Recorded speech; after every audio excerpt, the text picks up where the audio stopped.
जी student, मैं जानता हूँ कि बहुत सारे एनआईएस के स्टूडेंट ऐसे हैं जो कहीं बाहर जॉब करते हैं, जिन्होंने एग्जाम के लिए अप्लाई किया है।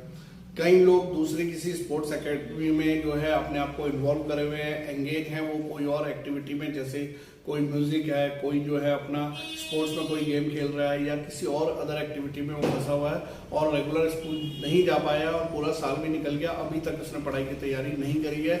इवन अभी तक उन्होंने सब्जेक्ट खोल के भी नहीं देखे हैं कि कैसे कौन कौन से चैप्टर्स उनके पास हैं और कौन कौन से जो है ऐसे सब्जेक्ट्स हैं जिन पे उनको ज़्यादा ध्यान देना है। साथ ही साथ में कुछ स्टूडेंट्स ऐसे भी हैं जो फीमेल स्टूडेंट्स हैं और हाउसवाइफ्स हैं। हाउसवाइफ्स को मैं जानता हूँ कि समय निकालना बहुत ही मुश्किल होता है।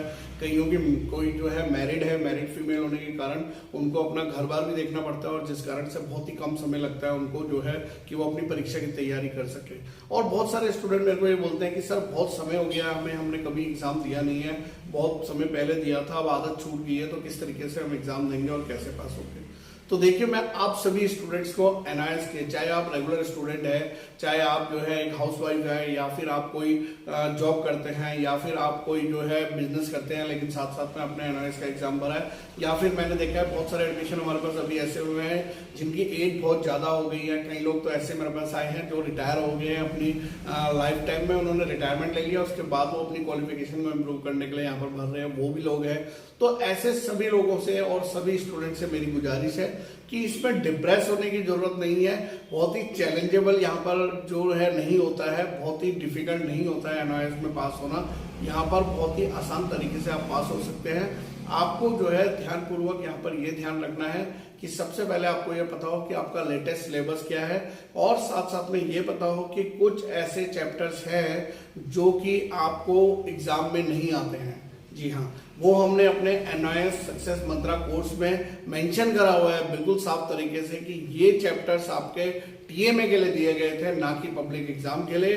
तो उन चैप्टर्स को पढ़ना यानी कि समय व्यर्थ करने वाली बात होती है। तो ऐसे हमने वो सारे चैप्टर मार्क कर दिए हैं, उन चैप्टर्स को सेपरेट कर दिए गए हैं, और जो चैप्टर से बार बार क्वेश्चन आते हैं उनके चैप्टर वाइज इंपॉर्टेंट क्वेश्चन हमने बनाए हैं। साथ साथ में आपको जो है लास्ट 3 इयर्स के क्वेश्चन पेपर भी हम आपको दे रहे हैं, क्योंकि जैसे कि एनआईएस के कुछ अधिकारियों ने अभी ट्वीट करके बताया था कि इस बार के एग्जाम जो है पिछले जो कुछ साल में एग्जाम गए हैं, क्वेश्चन पेपर गए हैं, उन्हीं पे आधारित क्वेश्चंस आएंगे, ज्यादा बाहर से कुछ भी नहीं आने वाला है। और कुछ संख्या यहाँ पर इस बार क्वेश्चन पेपर के पैटर्न में एमसीक्यूज की बढ़ा दी गई है, यानी कि मल्टीपल चॉइस क्वेश्चन, जहां पर आपको एक क्वेश्चन दिया गया होता है, उसमें 4 विकल्प दिए गए होते हैं, उनमें से कोई एक चुनना होता है जो सही होता है या गलत होता है। उस एक को चुनने के लिए जो हमारे मल्टीपल चॉइस क्वेश्चन होते हैं वो ज्यादातर यहाँ पर दिए गए हैं 1-1 मार्क्स के। तो ऐसा पैटर्न यहाँ पर एनआईएस लेकर आ रहा है। अगर इस तरीके का कोई पैटर्न आता है तो क्वेश्चन पेपर और भी इजी हो जाता है, क्योंकि वहां पर 1 मार्क्स का क्वेश्चन को समझने के लिए आपके पास आंसर सामने होता है, सिर्फ आपको वहां पर ढूंढना होता है। तो इस तरीके की क्वेश्चन भी अब आने की संभावना है। साथ ही साथ में अगर आपने बहुत समय हो गया है कि नहीं लिखा है एग्जाम, तो आपको डिप्रेस होने की जरूरत नहीं है।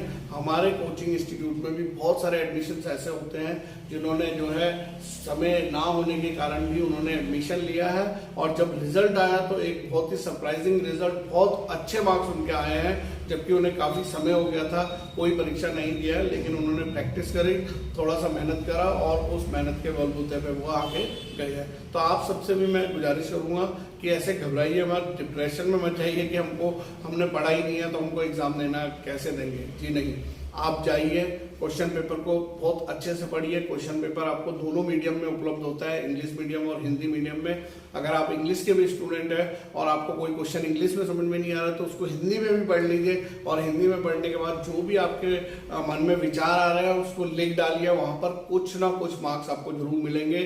मैं खुद एक टीचर हूँ, मैंने बहुत बार बोर्ड की कॉपीज भी चेक करी है, और मैंने ये देखा है कि जिन स्टूडेंट्स ने आंसर ज्यादा से ज्यादा अटेम्प्ट किए हैं वो ज्यादा से ज्यादा स्कोर करके ले जाते हैं।